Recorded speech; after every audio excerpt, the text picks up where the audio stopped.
कि इस नालायक, इस जाहिल, इस अनपढ़ ने मध्य प्रदेश में सरकार बेदखल करके अपनी सरकार बनाने के लिए देश में तालाबंदी की, न कि देश में कोरोना को रोकने के लिए। हमारे देश के अंदर नरेंद्र मोदी ने पहलवान बेटियों को अपनी बेटी बताया था, आज तक मुंह नहीं खोला। नरेंद्र मोदी ने आज तक एक शब्द नहीं बोला बेटियों के पक्ष में। हमारे देश में 2000 वर्ग किलोमीटर पर चीन ने कब्जा कर दिया। सीमाएं सुरक्षित नहीं है, बेटियां भी सुरक्षित नहीं है। 35% युवा बेरोजगार है, रोजगार नहीं मिल पा रहा है। ये खबर से खबर को दबाने का काम करते।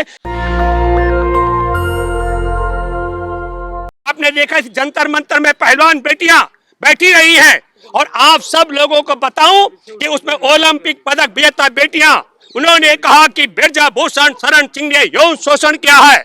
और दिल्ली पुलिस की शिकायत रिपोर्ट है, दिल्ली पुलिस की जांच रिपोर्ट में है कि वहां आदतन यौन शोषण करता था। और जब हमारे देश में कुश्ती फेडरेशन का चुनाव होता है तो ब्रजभूषण शरण सिंह यौन शोषण करने वाले का ग्रुप चुनाव जीत जाता है, और अनीता जो आवाज थी, जो स्वयं पीड़ित थी बेटी, वो चुनाव हार जाती है। तो मैं आपके माध्यम से कहना चाहता हूं, एक भी जाट समुदाय का नेता ऐसा नहीं है जिसने भाजपा को ठोकर मार करके बाहर आ गया हो। हमारे देश के अंदर मणिपुर में आप सब ने देखा, आदिवासी लड़की को और महिला को नंगा करके परेड करके घुमाया गया।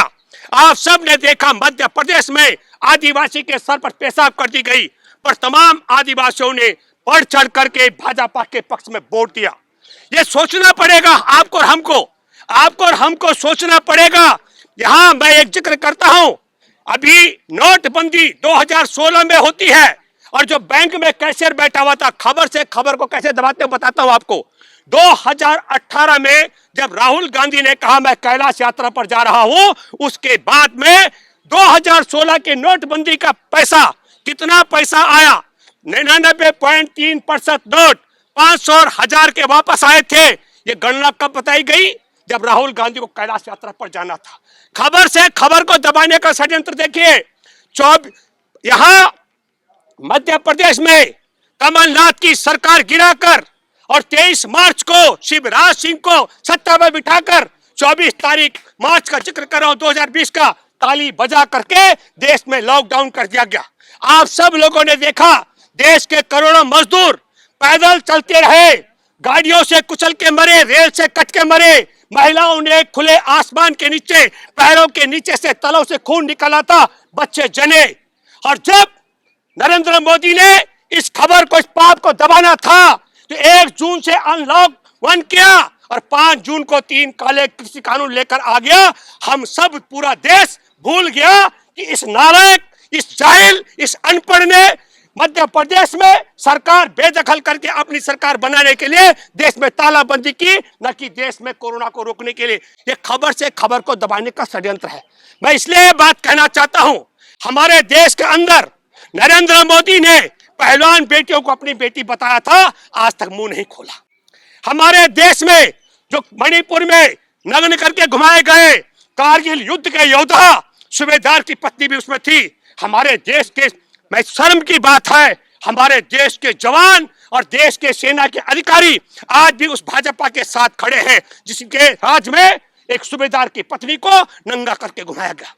नरेंद्र मोदी की सरकार को इस देश की बेटियों का अपमान करने से, इस देश की बेटियों का बलात्कार करने से, इस देश की बेटियों की हत्या करने से कोई नुकसान नहीं होता है। यह उदाहरण आपके सामने है, चाहे वह बिल्किस बानो के रिहाई के बाद गुजरात के चुनाव जीतने का मामला हो, चाहे वो आपने देखा होगा कठुआ में 7 साल की मासूम बच्ची, उसके अपहरण, हत्या, गैंग रेप करने वालों के पक्ष में तिरंगा रैली निकालने वाले नरेंद्र मोदी मौन रहे। अंकिता के मामले में मौन रहे। मैं एक और जिक्र करूंगा, निर्भया 2 का। किरण नेगी दिल्ली के अंदर 2012 में किस तरीके से उसके प्राइवेट पार्ट में बोतल थी, उसके शरीर पर 29 घाव थे, मरणासन छोड़ा गया था उस लड़की को। और 2014 में जब मनमोहन की सरकार थी तब उसे सजाए मौत हुई थी उन अपराधियों को। और 2022 में 22 तो बरी हो गए।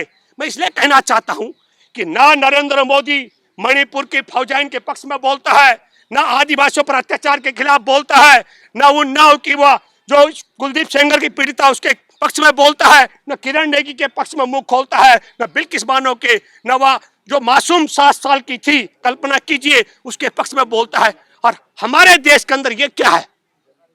मलिक साहब बैठे हैं, इसने किसानों का अपमान किया, जवानों का अपमान किया, इसने मजदूरों का अपमान किया। घटना देखिए आपके सामने है।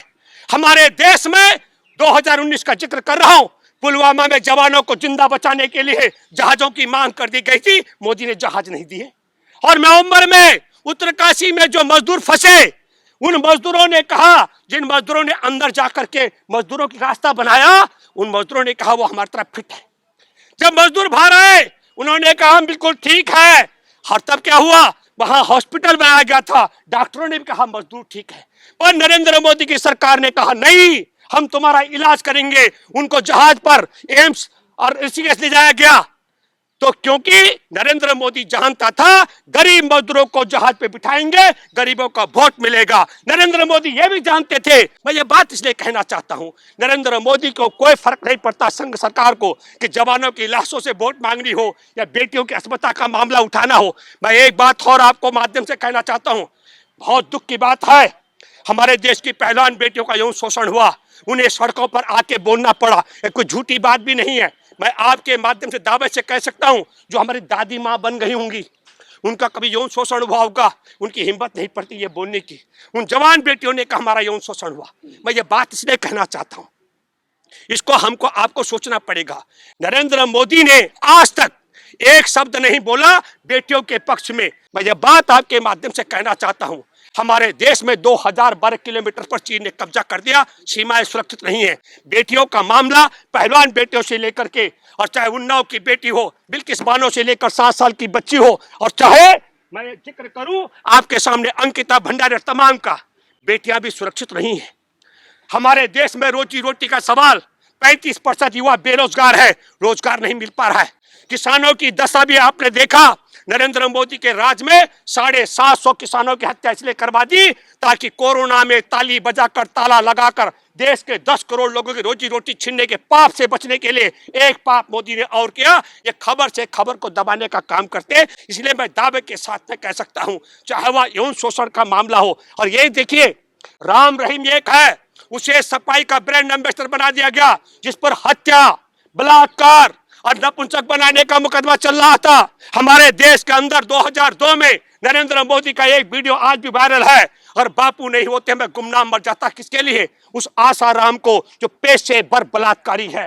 तब हमको सोचना पड़ेगा, हमारे देश के अंदर देश का सबसे बड़ा जो अपने को राजा मानते हैं, और कैसे राजा, जहां तक नरेंद्र मोदी की छाया पड़ती है, तेजस पर जब बैठे, इससे पहले सुखोई में हमारे देश के अब्दुल कलाम थे राष्ट्रपति, उन्होंने सुखोई पर यात्रा की। हमारे दोस्त हैं अमित प्रकाश, जनसत्ता के पत्रकार रहे, एडिटर रहे, उनके साले का बेटा पायलट था, उनका फोटो राष्ट्रपति के साथ है। पर तेजस में बैठे मोदी, बताइए कितना बड़ा अपमान है। हमारे वायुसेना के पायलट का फोटो नहीं आने दिया गया। सबको लगा देश को इस जाहिल आदमी ने शायद तेजस चलाया है।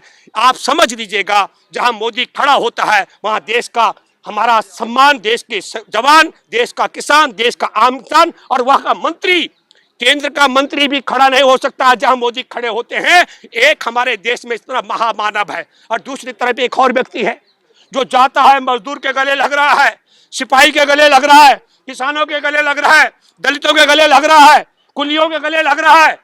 लोग उससे नफरत कर रहे हैं। तब मैं ये कहना चाहता हूं, देश चाहता है कि देश में ऐसा नालायक का शासन रहना चाहिए जिसकी छाया भी हमारा देश का नागरिक छू न सके, और हमारे देश में ऐसा व्यक्ति आगे नहीं बढ़ना चाहिए जो सबको गले लगाने का काम करता हो। ये देश देशवासियों ने ऐसी दशा में पहुंचा दिया है। इसलिए मैं कहना चाहता हूं, काश अगर जाटों में रत्ती भर भी मानवता है तो पहलवान बेटियों के अपमान को लेकर के एक लात मार देनी चाहिए भाजपा को। आदिवासियों के मन में यदि प्यार और प्रेम है तो उन्हें लात मार के बाहर आना चाहिए। और इसी तरीके से उत्तराखंड का तमाम लोगों के मैं जिक्र कर रहा हूं। नेशनल दस्तक की आपसे गुजारिश है कि अगर इसको बचाना चाहते हैं तो नेशनल दस्तक को सब्सक्राइब करने के लिए रेड कलर के सब्सक्राइब बटन को दबाएं, फिर बेल आइकन की घंटी दबाएं।